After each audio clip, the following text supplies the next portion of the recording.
الحمد للہ رب العالمین، اللہم صلی علی محمد وعلی آلہ وصحبہ وبارک وسلم، اما بعد، اعوذ باللہ من الشیطان الرجیم، بسم اللہ الرحمن الرحیم۔ فلما جاء آل لوط المرسلون صدق اللہ العظیم، رب اشرح لی صدری ویسر لی امری واحلل عقدۃ من لسانی یفقہوا قولی، رب یسر ولا تعسر وتمم بالخیر، آمین یا رب العالمین۔ سورہ ہجر کا مطالعہ ہم کر رہے ہیں، 4 رکوع کا مطالعہ ہم کر چکے ہیں۔ آج ہم نے 5ویں رکوع کا مطالعہ کرنا، لیکن 5ویں رکوع کا مطالعہ کرنے سے پہلے 2 باتیں میں واضح کرنا چاہوں گا۔ اس میں ایک تو یہ ہے کہ یہ جو 4 رکوع ہم نے پیچھے پڑھ لیے ہیں، اس کے مضامین میں ایک خاص ربط ہے۔ اس ربط کو جب آپ جوڑ کے دیکھیں گے تو یہ بات پوری سمجھ آئے گی۔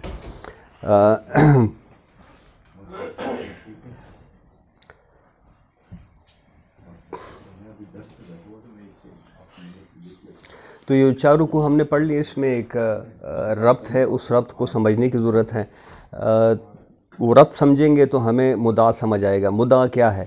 یہ 4 رکوع میں اللہ نے کیا سمجھایا ہے کہ انسان انفرادی حیثیت میں کیوں کر اللہ کا باغی بن جاتا ہے، اللہ کے احکامات سے کیوں کر اعراض کرنا شروع کر دیتا ہے۔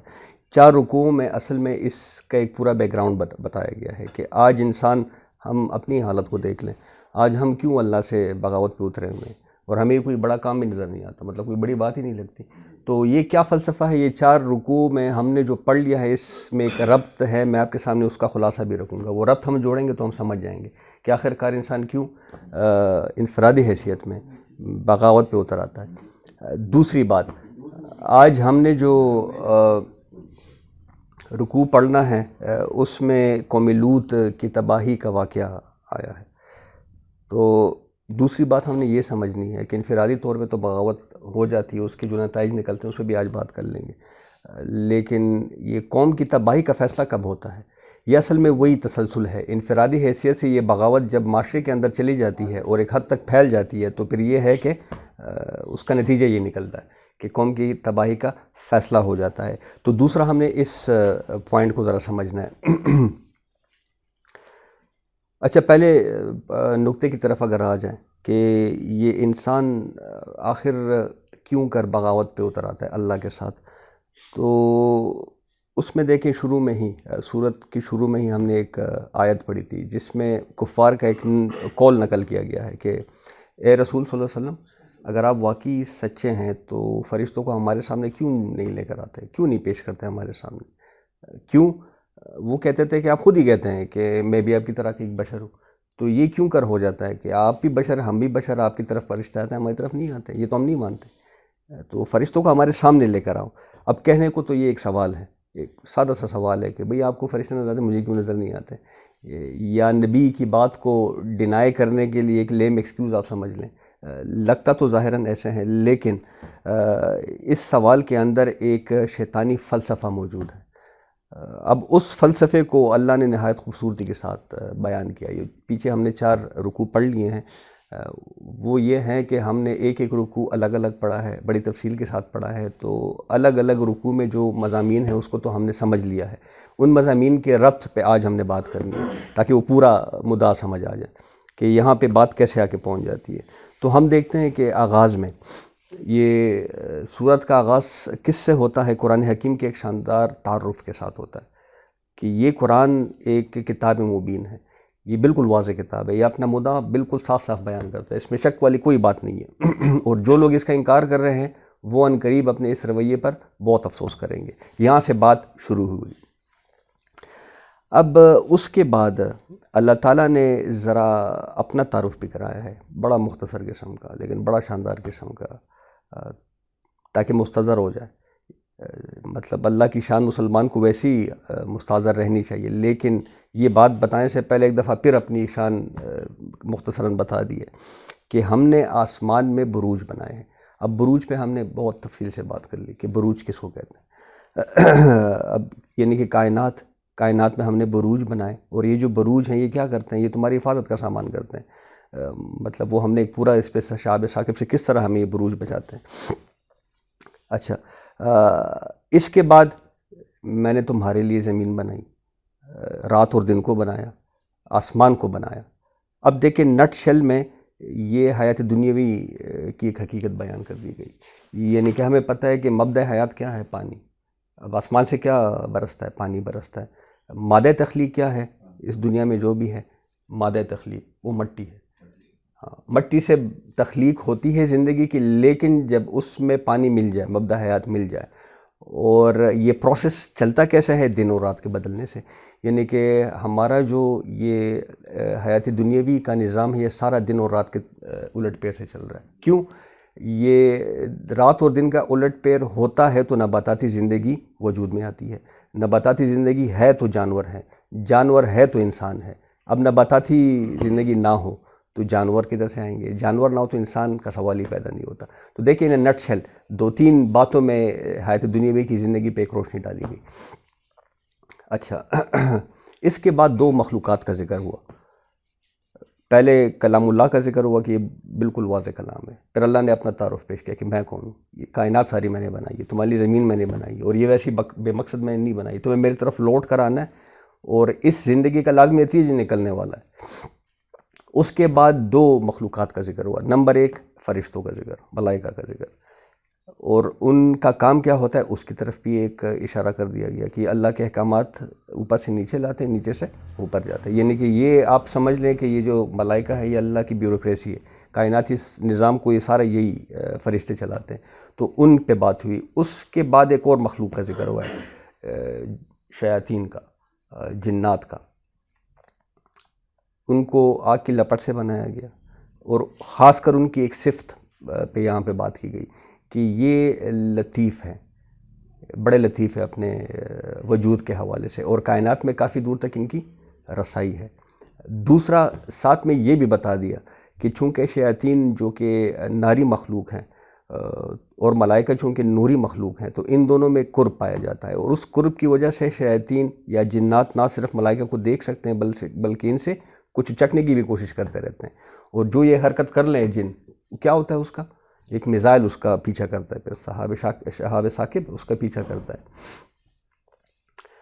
یہاں تک سب کلیئر ہو گیا، یہ ایک بیک گراؤنڈ ہو گیا. اب اس کے بعد اللہ نے انسان کی حقیقت کو واضح کیا کہ یہ تو ہے، لیکن اب تم ذرا اپنے بارے میں بھی سن لو کہ اسے ہم نے مٹی کے گارے سے بنایا، پھر اس کو ہم نے سنوارا، فَإِذَا سَوَّيْتُهُ، پھر اس میں ہم نے اپنی روح میں سے پونکا، فَنَفَخْتُ فِيهِ فِي الرُّوحِ، تو انسان وجود میں آ گیا. فَقَعُوا لَهُ سَاجِدِينَ، یہ انسان ہے جس کو سجدہ کرایا گیا ہے فرشتوں سے. معلوم ہوا کہ یہ انسان کو حیات دنیاوی کا سفر طے کرنے کے لیے ایک وجود دیا گیا ہے، مٹی کے گارے سے بنا ہوا ایک وجود دیا گیا ہے. اس میں کچھ تقاضے رکھے گئے ہیں، کچھ مطالبات رکھے گئے ہیں. ان تقاضوں کو یا ان مطالبات کو پورا کرنے کے لیے اس کو کچھ صلاحیتیں دی گئی ہیں. یہ نہ ہوتی تو ہم کہاں سے پھر کام کر سکتے تھے؟ ان تقاضوں کو یہ پورا کرنے کے لیے یہ صلاحیتیں موجود ہیں انسان کے اندر. یعنی کہ آپ سمجھ لیں کہ پوٹینشیل ایک مشین تیار ہو گئی، اور یہ انسان کا جو نفس انسان ہے، یہ اس میں بہت بڑا پوٹینشیل ہے. یہ گناہ بھی کر سکتا ہے، یہ نیکی بھی کما سکتا ہے، یہ جھوٹ بھی بول سکتا ہے، یہ سچ بھی بول سکتا ہے، یہ کسی کی جان لے بھی سکتا ہے، کسی کی جان بچا بھی سکتا ہے. یہ اپنے مفاد کے لیے ہزاروں لاکھوں قتل بھی کر سکتا ہے، اور ہزاروں لاکھوں کے مفاد کے لیے خود قتل بھی ہو سکتا ہے. یہ چوری بھی کر سکتا ہے، اور نماز پڑھنے مسجد بھی جا سکتا ہے. یہ سب کچھ کر سکتا ہے، اس میں پورا پوٹینشیل موجود ہے. لا یکلف اللہ نفسا الا وسعہا، اس آیت کو اس کانٹیکسٹ میں سمجھنے کی ضرورت ہے. اللہ کہتا ہے کہ دنیا میں تم آئے ہو، یہ ہم تو مطلب آپس میں جب بات کرتے ہیں کہ اللہ تو بس اپنی ہر انسان کی وسعت کے مطابق ہی پوچھے گا، اور پھر بہانے بنا لیتے کیونکہ میری تو وسعت ہی نہیں ہے، دماغ کام ہی نہیں کرتا تو میں کیا دین کو سیکھوں. ایسی بات نہیں ہے. ہر نفس کو اللہ نے ایک جیسا پوٹینشیل عطا کیا ہے. تبھی تمہیں اس امتحان میں تو اللہ کوئی بہانہ نہیں سنے گا. یہ کبھی نہیں سنے گا اللہ کہ میرا دماغ کام نہیں کر رہا تھا، وہ ادھر پھر کام کرنا شروع کر دے گا سب کچھ. یا میں کمزور تھا، یہ میں نہیں، اللہ کچھ نہیں. اللہ نے تمہیں یہ نفس دیا ہے، یہ ہر انسان کو دیا، اس میں پورا پوٹینشیل موجود ہے. اچھا، اب اس نفس انسان میں یا وجود انسان میں، حیوانی وجود میں ڈرائیور کو بٹھایا گیا. ڈرائیور کون؟ فنفخت فیہ فی الروح، روح ربانی. روح ربانی اس جسم میں رکھی گئی. اب اس میں نوٹ کرنے کی بات کیا ہے، یہ روح ربانی کیا ہے؟ یہ ہماری اصل حقیقت ہے۔ اس میں نمبر ایک اللہ کی معرفت ہے۔ کیسے؟ الستو بربکم قالوا بلی، یہ جانتا ہے کہ میرا رب کون ہے، یہ جانتا ہے کہ میں کس سے وعدہ کر کے نیچے آیا ہوں، اس میں یہ معرفت اللہ کی موجود ہے۔ نمبر دو، اس میں اللہ کا علم موجود ہے۔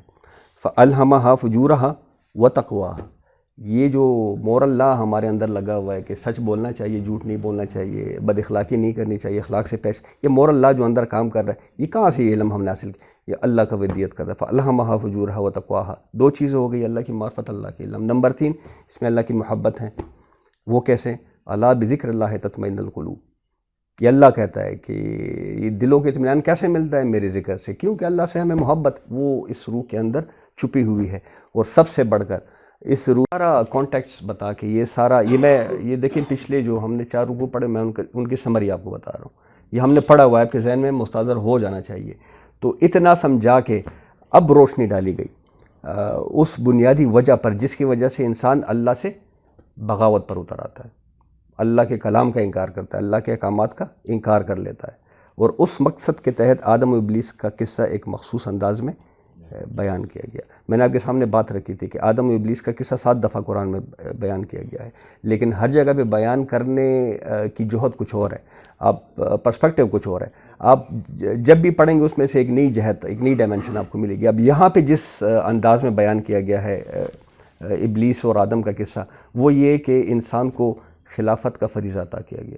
اللہ نے انسان کو اپنا خلیفہ بنایا اس زمین پر، اور چونکہ کائنات کا یہ سارا نظام اور دنیا کا سارا نظام یہ فرشتے چلاتے ہیں، ابھی میں نے آپ کے سامنے بات رکھی، لہٰذا سب فرشتوں کو انسان یا آدم کے آگے جھکا دیا گیا، اس آدم کا مطیع بنا دیا گیا۔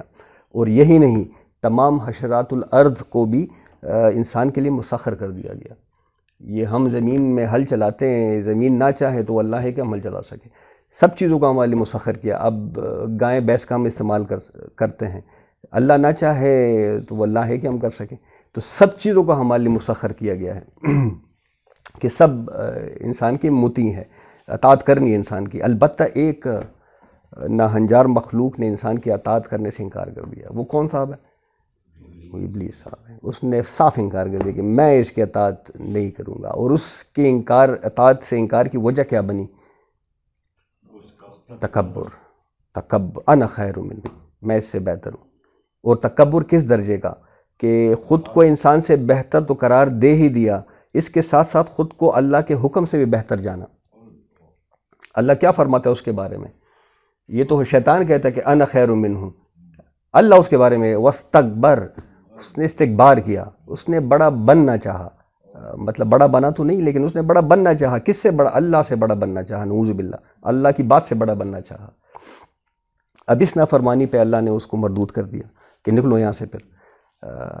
اور ایسے میں ابلیس نے پھر اللہ سے درخواست کی کہ مجھے قیامت کے لیے مہلت دے دے، رخصت دے دے۔ اللہ بھی بے نیاز رب ہے، انہوں نے بھی دے دیا کہ جاؤ جو کر سکتے ہو کرو۔ اب یہ رخصت کس چیز کی دی؟ کہ اللہ نے کہا کہ ایک طرف میری دعوت ہے، ہاں میری دعوت کے مقابلے میں تم انسان کے سامنے اپنی دعوت رکھو۔ یہ رخصت اس کو دے دی کہ رکھو، دیکھتے ہیں۔ اور انسان کو با اختیار بنا دیا کہ تمہاری مرضی ہے، اما شاکر و اما کفورا، یہ تمہاری مرضی ہے کہ تم کافر بنتے ہو یا شاکر۔ یہ اختیار دے دیا اور اس کو یہ اجازت دے دی کہ اب تم اپنی دعوت رکھو، میں اپنی دعوت رکھتا ہوں۔ اور انسان کو اپنا اختیار ہے کہ وہ کس دعوت پہ لبیک کہتا ہے۔ اچھا، یہ کچھ ہو جانے کے بعد ہم نے پچھلے اس میں درس میں یہ آیت پڑھ لی تھی، شیطان نے اللہ سے کیا کہا؟ ایک وعدہ کیا اللہ کہ جس فجور کی وجہ سے، اس کا فجور کیا تھا کہ اپنی خواہش کو، اپنے آپ کو اللہ کی بات سے بہتر جائے، یہ اس کا فجور تھا اصل میں نا، کہ جس فجور کی وجہ سے تو نے مجھے مردود کر دیا ہے، میں ان تمام انسانوں کو اس فجور کے اندر مبتلا کر دوں گا، وہ اسی راستے پہ لگ جائیں گے۔ یہ سب خود کو، اپنی خواہش کو، اپنی مرضی کو تیرے احکامات سے بہتر جانیں گے۔ اب دیکھیں یہ وہ بنیادی مسئلہ ہے۔ اللہ نے یہ پیچھے جو 4 رکوع میں بات یہاں تک کیسے یہ اس طرح آئی ہے کہ اللہ نے وہ پورا سارا فلسفہ دیکھیں۔ نبی کریم صلی اللہ علیہ وسلم سے جب یہ لوگ بار بار بات کرتے تھے کہ یار فرشتوں کو کیوں سامنے نہیں لے کے آتے، تو ایک ٹائم ایسا آ گیا تھا کہ نبی کریم صلی اللہ علیہ وسلم تنگ ہو گئے، تو وہ دل میں یہ سوچتے تھے کہ یار کوئی فرشتہ آ ہی جائے ان کو اللہ نے یہ پورا فلسفہ بھجوا دیا کہ نہیں، اصل میں مسئلہ وہ نہیں ہے کہ ان کو فرشتوں کو یقین نہیں ہے، نہیں، اصل میں یہ مسئلہ ہے۔ تو جس کی وجہ سے انسان اب کفر کرتا ہے اللہ کا، بہرحال یہ بنیادی یہی مسئلہ ہے۔ فجور میں مبتلا ہے انسان، کس کی وجہ سے؟ میری مرضی، میری خواہش، اصل میں یہ مسئلہ ہے۔ تو یہ ہے اصل میں وہ شیطانی رویہ، یہ وہ شیطانی رویہ ہے اس سوال کے پیچھے کہ فرشتوں کو ہمارے سامنے کیوں نہیں لے کر آتے۔ اصل میں یہ فلسفہ ہے، یہ شیطانی فلسفہ ہے۔ اب اللہ یہاں پہ واضح یہی کرنا چاہ رہا ہے کہ یہ مسئلہ یہ بالکل بھی نہیں ہے کہ انہیں فرشتوں میں یا وحی میں یا اللہ کے ہونے میں یا رسول کی تعلیمات میں کوئی شک ہے، ایسی کوئی بات نہیں ہے۔ اصل میں ان کے نفوس میں، ان کے افکار میں ڈیپ ڈاؤن شیطان یہ فلسفہ راسخ کر چکا ہے کہ انا خیر، میں بہتر ہوں، میں ہی ہوں اصل میں، مطلب اللہ کی مرضی ہوگی تو ہوگی، نعوذ باللہ، میری مرضی تو یہ نہیں ہے، تو میں تو اپنی مرضی سے چلوں۔ یہ وہ فلسفہ ہے سر جی۔ اب اس کے لیے وہ 4 رکوع میں اس کو کھولا گیا ہے سارے مضمون کو بڑے خوبصورت طریقے سے۔ تو یہ سمجھ لیں کہ انا پرستی، خواہش پرستی، یہ اصل مرض ہے انسان کا، یہ اصل مرض ہے۔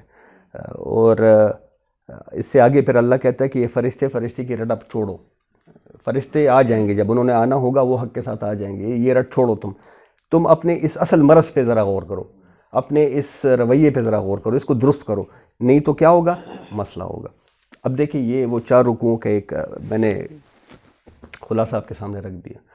وہ رت کو جوڑے تو دیکھیں یہ پورا پس منظر آپ کے سامنے کھل گیا کہ یہ جو اتنی لمبی اسٹوریاں اللہ سناتا ہے، نعوذ باللہ، کوئی بے مقصد تو نہیں ہوتی، پورا فلسفہ اس میں چھپا ہوتا ہے۔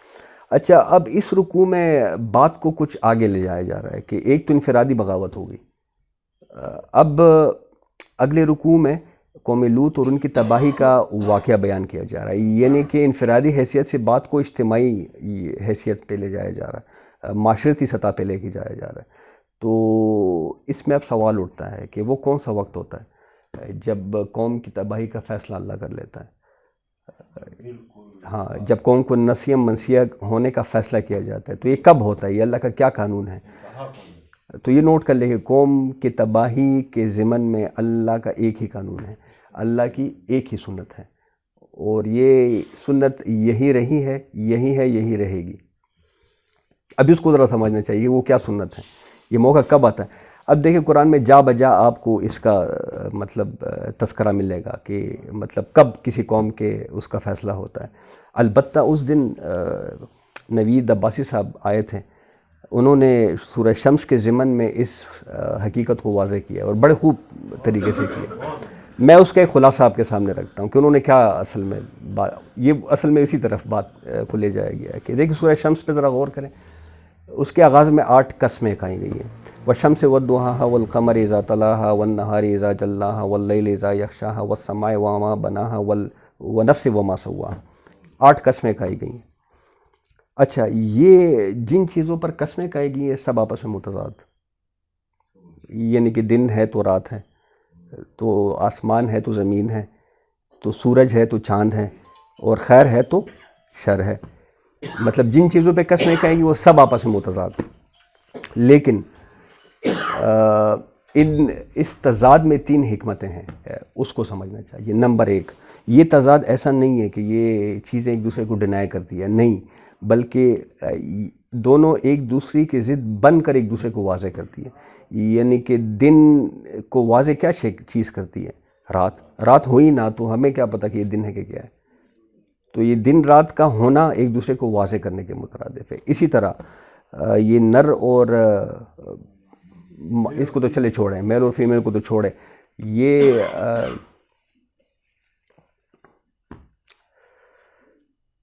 شر اور خیر کی مثال لے لیں، چلیں، یہ جو خیر اور شر ہے یہ بھی آپس میں متضاد تو ہے، لیکن ان کا یہ تضاد ہی ان کی پہچان بھی کراتا ہے۔ مطلب شر نہ ہو تو خیر کو کوئی کیسے پہچانے، خیر نہ ہو تو شر کو کیسے کوئی تو ایک حکمت تو اس میں یہ ہے کہ تضاد تو ہے، لیکن یہ تضاد اصل میں کس لیے ہے کہ اس سے ہی ایک دوسرے کی پہچان کراتے ہیں وہ۔ دوسرا، یہ 2 تضاد مل کر ایک مقصد کی تکمیل کرتے ہیں، یعنی کہ ونس اگین یہ دن اور رات کا جو تصاد ہے، میں نے ابھی آپ کے سامنے بات رکھی، یہ تضاد نہ ہو تو نباتاتی زندگی کدھر سے ہوگی، وہ نہیں ہوگا تو جانور نہیں ہوں گے، وہ نہیں ہوں گے تو انسان نہیں، تو بات ہی ختم ہو جاتی ہے۔ تو دن اور رات کا یہ جو الٹ پیر ہے، یہ ایک متضاد تو ہے لیکن ایک مقصد کی تکمیل کر رہا ہے۔ اب نر اور مادہ پہ آ جائیں۔ اب دیکھیں نر اور مادہ یا مرد اور عورت کی مثال لے لیں، ان میں بھی ایک تضاد ہے، جسمانی تضاد بھی ہے، نفسیاتی تضاد بھی ہے، لیکن یہ تضاد مل کر نسل انسانی کا یہ جو ہے اس کو جاری رکھا ہوا ہے، ورنہ نسل انسانی ختم ہو جاتی ہے اگر یہ مرد اور عورت نہ ہوتی۔ تو دو باتیں، دو حکمتیں واضح ہو گئی۔ نمبر ایک، تضاد ہے لیکن یہ تضاد ایک دوسرے کو ڈینائی نہیں کرتا بلکہ ایک دوسرے کو واضح کرتا ہے۔ نمبر دو، یہ تضاد مل کے اصل میں ایک مقصد کو پورا کر رہے ہیں، اس کے بغیر یہ مقصد ہی پورا نہیں ہو سکتا۔ نمبر تین، یہ جو کائناتی نظام میں یہ جو موجود تضادات ہیں، اس میں ایک نہایت عمدہ قسم کا توازن پایا جاتا ہے۔ یہ غیر متوازن تو نہیں ہے، مطلب آپ اس سب سے پہلے تو اس کاسمک بیلنس کو لے لیں۔ ارب ہا ارب کرے کائنات میں موجود ہیں، ہمیں معلوم ہے، سب حرکت میں ہیں، ہم مانتے ہیں، لیکن کمال ہے کہ ان کی تحریک میں یا ان کی حرکت میں کوئی رخنہ ہے، کوئی تو یہ کس قسم کا توازن اللہ نے بنایا ہے۔ پھر آپ دن اور رات کے توازن کو دیکھ لیں، 24 گھنٹے میں دن اور رات، یہ ایکسیپشنل ہے، اس سے اچھا توازن ہو ہی نہیں سکتا تھا۔ پھر آپ نر اور مادے کے تضاد کے توازن کو ذرا دیکھ لیں، مطلب ایکسٹرا آرڈنری۔ تو کائنات میں جتنی بھی تضادات ہیں ان میں ایک توازن پایا جاتا ہے، مطلب یہ ویسی تضاد نہیں ہے، بڑا زبردست قسم۔ یہ تین حکمتیں بہرحال تضادات کے، کہ سورہ شمس میں قسمیں ان چیزوں پہ کہی گئی جو ایک دوسرے کے متضاد ہیں، لیکن تین حکمتیں میں نے آپ کو بتا دی۔ نمبر ایک، یہ تضاد ایک دوسرے کو ڈینائی نہیں کرتا بلکہ ایک دوسرے کو واضح کرتا ہے۔ دوسرا، یہ تضادات مل کر ایک مقصد کی تکمیل کرتے ہیں۔ نمبر تین، یہ جو تضادات ہیں ان میں ایک زبردست قسم کا توازن بھی پایا جاتا ہے۔ اچھا، اب یہ جو تضادات میں نے آپ کے سامنے کچھ ظاہر میں یا باہر میں رکھ دی ہیں، اس طرح کے تضادات انسان میں بھی موجود ہیں، اندر بھی اور باہر بھی۔ لیکن جس طرح اللہ تعالیٰ نے اس کائناتی نظام کا تصفیہ کیا ہے، میں نے آپ کے سامنے یہ توازن سے کیا مطلب ہے، اصل میں یہی تصفیہ ہے کہ کتنا زبردست قسم کا بیلنس ہے، توازن ہے۔ تو یہ جو اللہ نے کائنات میں تصفیہ کیا ہے، ہر تضاد میں ایک کمال درجے کا توازن رکھا ہے۔ اسی طرح سے اللہ نے نفس انسانی کا تصفیہ بھی کیا ہے، ایک بڑا زبردست قسم کا توازن رکھا ہے۔ یعنی کہ آپ ذرا ملاحظہ کریں، آنکھیں ہماری دو، سائنس کہتی ہے کہ ان دو آنکھوں سے امیجز بھی دو قسم کے، مطلب ایک طرح کے امیج نہیں ہوتا، یہ دو قسم کے امیجز اندر جاتے ہیں، لیکن تصویر ہمیں ایک ہی نظر آتی ہے۔ کیوں؟ یہ دو مختلف قسم کی تصویریں اندر جا کے دماغ میں انٹیگریٹ ہو جاتی ہے تو ایک ہی تصویر بن جاتی ہے۔ اب سوال پیدا ہوتا ہے دو آنکھوں کا مقصد پر کیا ہوا؟ یہ جو 3D ایفیکٹس ہیں جس کا مشاہدہ ہم کرتے ہیں، یہ دو آنکھوں کی وجہ سے، ایک آنکھ ہو تو 3D ایفیکٹ ہی ختم ہو جائے۔ تو دیکھیں کس، یہ ہے وہ تصفیہ جو انسان۔ اسی طرح آپ دیکھ لیں یہ گردن کے اندر ایک ہی نالی گئی ہوئی ہے، سانس بھی اسے لو اور خوراک بھی اسی سے نگلو۔ اب خوراک پیپڑوں میں نہیں جاتی اور سانس معدے میں نہیں جاتی۔ یہ ہے وہ وَنَفْسٍ وَمَا سَوَّاهَا، زبردست قسم کا ایک توازن با، ایک زبردست قسم کا تصفیہ کیا ہوا ہے۔ اب یہ تو ظاہر کی تصفیہ میں نے آپ کو بتایا، اسی طرح کا ایک تصفیہ انسان کے اندر باطنی طور پر بھی موجود ہے۔ وہ کیا ہے؟ وہی فَأَلْهَمَهَا فُجُورَهَا وَتَقْوَاهَا، یہ وہ اصل میں بیلنس ہے، یہ وہ تصفیہ ہے جو انسان کے اندر رکھا گیا ہے۔ یعنی کہ اللہ تعالیٰ یہاں پہ کیا واضح کرنا چاہ رہے ہیں کہ جس علم اور جس حکمت کے ذریعے اللہ تعالیٰ نے اس پورے کائناتی نظام میں ایک بھرپور توازن قائم کر رکھا ہے، اسی علم اور اسی حکمت کا ایک حصہ انسان کو بھی دے دیا گیا ہے۔ اب کیا کرنا ہے انسان نے؟ اس علم کو، اس شعور کو کام میں لانا ہے اور اپنی حیات دنیاوی کو اس توازن پہ استوار کرنا ہے جو ہماری فلاح کا باعث بنے، جو ہماری نجات کا باعث بنے۔ یعنی کہ نفسانی تقاضے تو ہیں اور بہت زوردار قسم کے ہیں، یعنی کہ بھوک کا تقاضا ہے، پیٹ میں وہ ہنگر پینز اٹھ رہے ہیں، خوراک بھی سامنے موجود ہے، خواہش ہو رہی ہے کہ میں کھاؤں اس کو، لیکن خوراک حرام ہے، تو اب خود کو کیسے روکوں؟ اب یہ ایک سینیریو بن گیا نا، تقاضا تو بڑا زوردار ہے، وہ بڑے زبردست قسم کا خوراک، لیکن یہ ہے کہ وہ حرام خوراک ہے، کیا کروں اب؟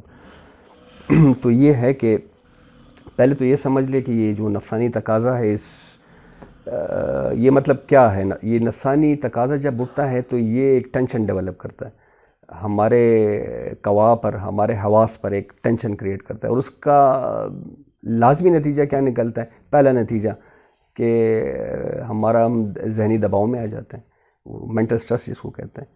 تو اب نفسانی ٹینشن ایک طرف ہے، کھنچاؤ، اور دوسری طرف ذہنی دباؤ ہے۔ اب اس کو کنٹرول یا مینیج کس طرح کرنا ہے انسان نے؟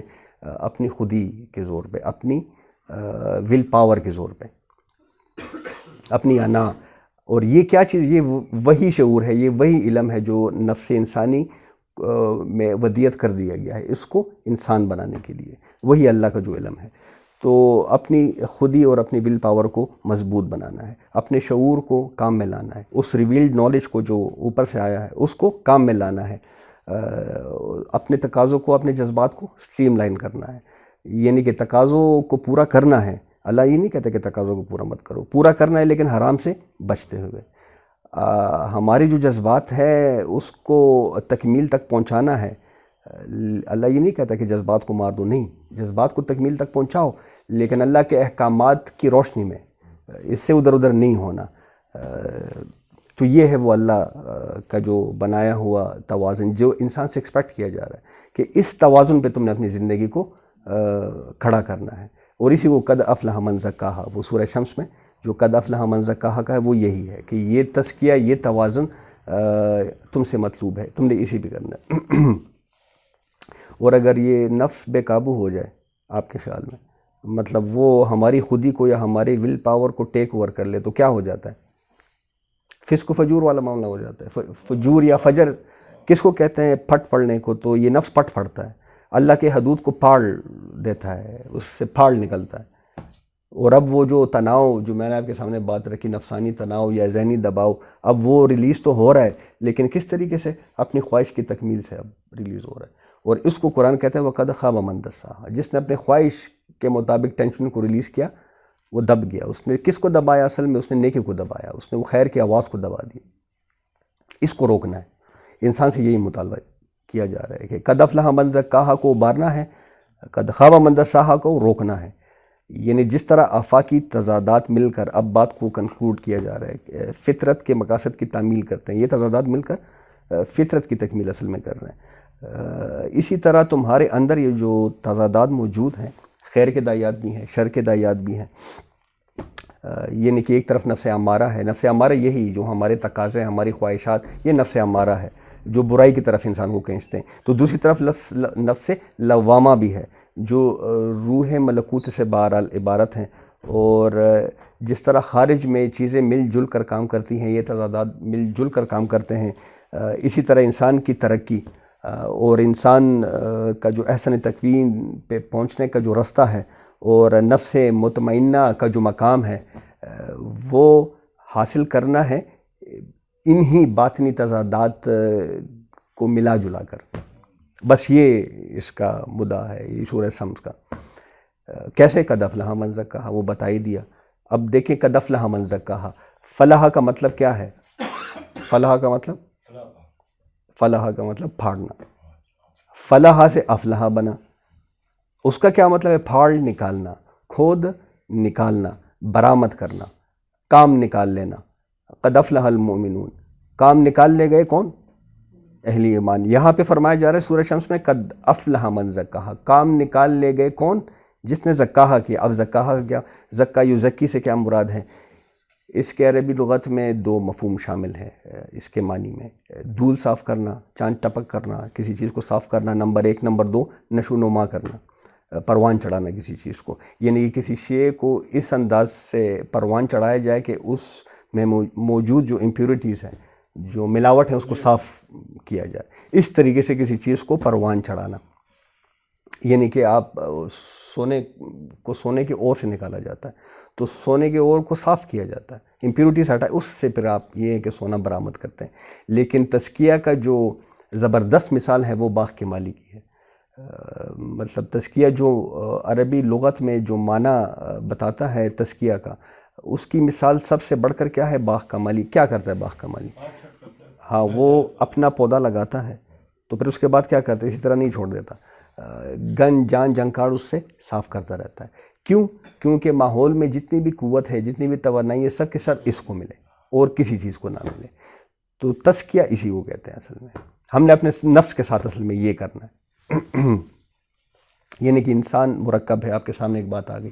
انسان مرکب ہے دو چیزوں کا، حیوانی وجود، یہ مادی جسم جو ہمارا ہے، اور ایک روحانی وجود، روح ربانی.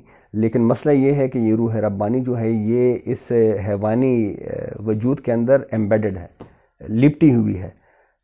تو اب کرنے کا کام کیا کریں؟ اب اس حیوانی وجود کو پھاڑ کر اس میں سے روحانی وجود کو برآمد کرنا ہے. قد افلح المؤمنون. یہ وہاں پہ جو فرمائے وہ یہ فرمایا جا رہا ہے کہ جو اہل ایمان ہے وہی اصل میں کام نکال لے گئے. انہوں نے برآمد کر لیا اندر سے. کس چیز کو برآمد؟ روحانی وجود ہے اس کو برآمد کر لیا. یہ اب ہم سے ایکسپیکٹ کیا جا رہا ہے بہرحال. یعنی کہ اس کا اگر میں آپ کو سمپل الفاظ میں بتاؤں کہ جو توانائیاں اور جو قوتیں اور جو صلاحیتیں بائی ڈیفالٹ، یہ امپورٹنٹ بات ہے، انسان کی جتنی بھی توانائیاں ہیں، جتنی بھی قوتیں ہیں اور جتنی بھی صلاحیتیں ہیں، وہ بائی ڈیفالٹ حیوانی وجود کے تقاضے پورے کرنے میں لگے ہوتے ہیں. یہ آپ سمجھ لیں. اب کرنا کیا ہے کہ ان کو ڈائیورٹ کرنا ہے. ان کو ڈائیورٹ کس طرف کرنا ہے؟ روحانی وجود کی تربیت اور نشو و نما پہ. نماز پڑھنا کوئی آسان کام ہے؟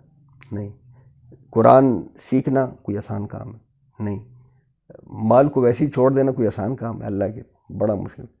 یہ اب کرنا ہے. یہ صلاحیت ہے جو ہم مال کمانے میں لگا رہے ہیں، اب اللہ کہتا ہے کہ نہیں، اس کو مال کو ادھر کرنے میں لگاؤ، اپنے روح کو نہیں.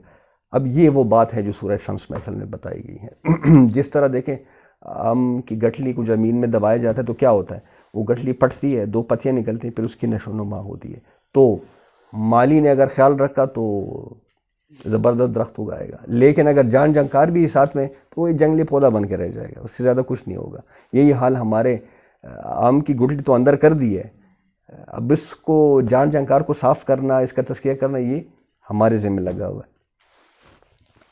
اب دیکھیں یہ شمس کے حوالے سے یہاں تک تو بات سمجھ میں آ گئی کہ انسان سے کیا ایکسپیکٹ کیا جا رہا ہے. انسان نے اصل میں کیا کرنا ہے؟ تزکیہ اپنا کرنا ہے. اس تزکیے کو یا اس توازن کو اب ذات سے آگے بڑھا کر معاشرے پہ ذرا اپلائی کر دیں. اب معاشرے میں ہم رہ رہے ہیں نا، کوئی اکیلے اپنے آپ میں تو نہیں رہ رہے.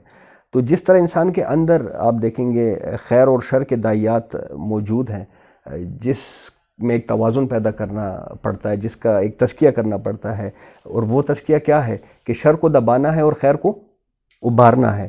بین ہی اسی طرح معاشرے میں بھی خیر کی داعیات اور شر کی داعیات دونوں موجود ہوتے ہیں.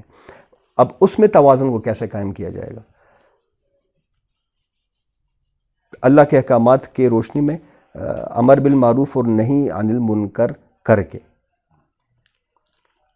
یہ ہوگا تو مطلوبہ توازن معاشرے کا قائم رہے گا.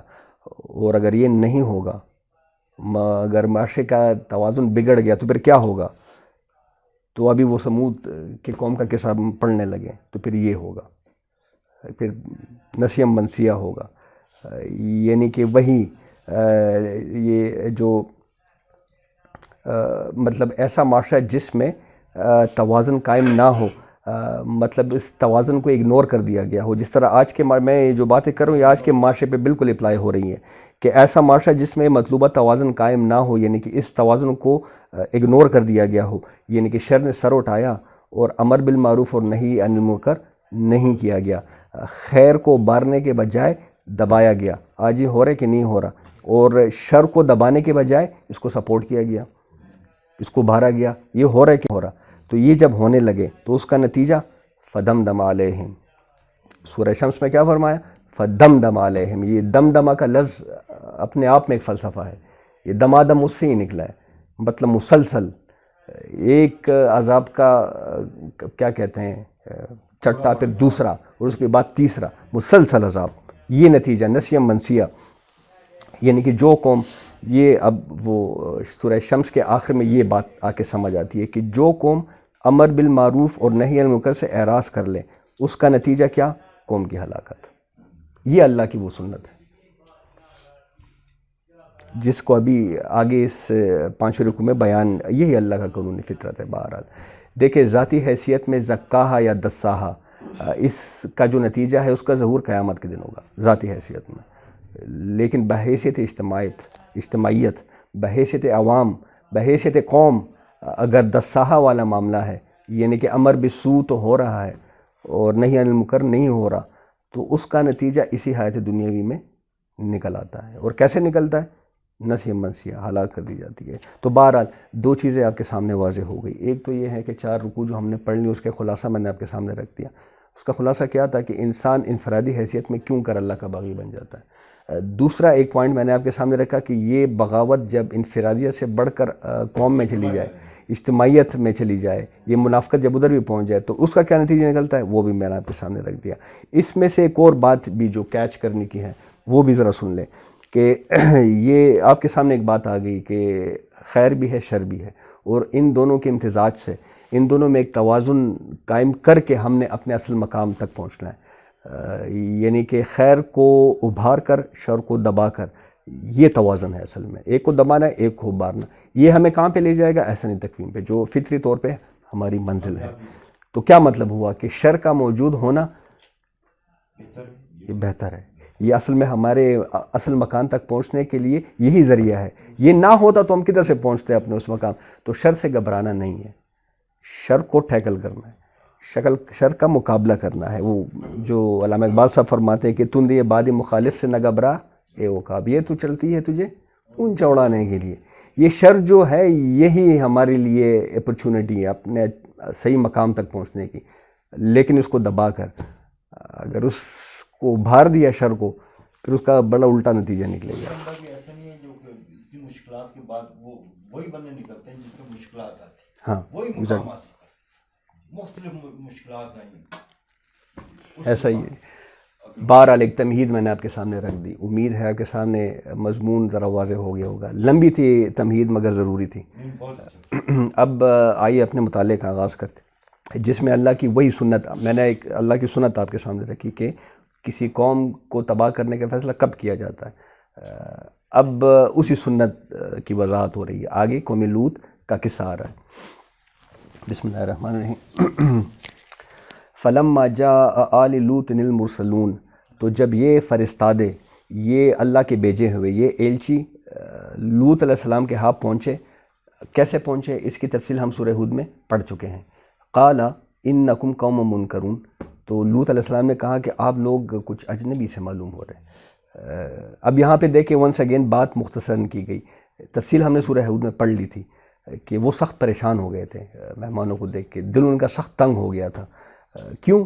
بڑے خوبصورت قسم، مطلب خوبصورت لڑکوں کی شکل میں آئے تھے، اور لوط علیہ السلام کی قوم کا معاملہ ہی وہی تھا۔ قالوا بل جئناک بما كانوا فیہ یمترون، انہوں نے کہا فرشتوں نے کہ نہیں، بلکہ ہم تو وہ چیز لے کر آئے ہیں جس کے بارے میں یہاں کے رہنے والوں کو شک تھا۔ یہ جو بار بار رٹ لگا رہے تھے کہ فرشتے کیوں نہیں آتے، فرشتے کیوں نہیں آتے، ہم آ گئے ہیں، یعنی کہ آپ صلی اللہ علیہ وسلم سے کہہ کے تک گئے ہیں کہ تم اپنا رویہ صحیح کر لو نہیں تو اللہ کا عذاب آئے گا، اور یہ اوپر سے جواب کیا دیتے کہ نہیں فرشتوں کو سامنے لے کے آؤ۔ تو اب ہم آ گئے ہیں، اب فرشتے آ گئے ہیں حق لے کر۔ وَآتَيْنَاكَ بِالْحَقِّ، اور اب ہم اللہ کے آخری اور قطعی فیصلے کے ساتھ پہنچ چکے ہیں۔ وَإِنَّا لَصَادِقُونَ، اور ہم سچے ہیں، یہ جو کچھ ہم آپ سے بیان کریں ہم بالکل سچ کہہ رہے ہیں، ہم مذاق نہیں کر رہے ہیں، ہم حق کے ساتھ آئے ہیں۔ فَأَسِرْ بِأَهْلِكَ بِقِطْعٍ مِّنَ اللَّيْلِ، فَأَسْرِ بِأَهْلِكَ بِقِطْعٍ مِّنَ اللَّيْلِ، تو آپ علیہ السلام اپنے گھر والوں کو لے کر نکل جائیں رات کے ایک حصے میں، یعنی کہ صبح ہونے سے پہلے رات کے ایک حصے میں اپنے گھر والوں کو لے کے نکل جائیں۔ وَاتَّبِعْ أَدْبَارُهُمْ، اور خود ان کے پیچھے پیچھے چلو، اس غرض سے کہ کوئی پیچھے رہ نہ جائے، سب کو نکالنا ہے یہاں سے۔ اپنے گھر والوں کی بات ہو رہی ہے، گھر والوں سے مراد یہ ہے کہ لوط علیہ السلام کے گھر والے، اور شاید اکا دکا کوئی اور بھی جو ایمان ان پہ لے آئے تھے، تو وہ مراد ہے۔ وَلَا يَلْتَفِتْ مِنْكُمْ أَحَدٌ، اور دیکھو تم میں سے کوئی پلٹ کر نہ دیکھیں، یعنی کہ کوئی دوستی آڑے نہ آ جائیں، کوئی رشتہ، کوئی تعلق آڑے نہ آ جائے، نہیں اب سب کچھ بھول جاؤ، بس اب آگے جانا ہے۔ یعنی کہ اس کا یہ مطلب ہرگز نہیں ہے کہ پیچھے دیکھا تو پتھر کے ہو گئے، بائبل میں اس طرح کی بات لکھی گئی ہے کہ اس لیے کہا گیا تھا کہ جس نے، نہیں یہ غلط بات ہے، بلکہ مطلب پیچھے کی جب آوازیں آئیں گی، وہ شور و غل جب اٹھے گا تو وہ سننے کے لیے، ہاں، تو وہ سن کر تماشا نہ دیکھنے شروع ہو جانا. شور و غل تو ہوگا تو اس کا تماشا نہ دیکھنے رک جانا، بس نکلتے جانا. یعنی کہ یہ نہ تو تماشا دیکھنے کا وقت ہے، اور نہ یہ جن پہ ہلاکت جس قوم پہ آ رہی ہے ان سے کوئی غمگساری کا ٹائم ہے، آنسو بہانے کا ٹائم ہے.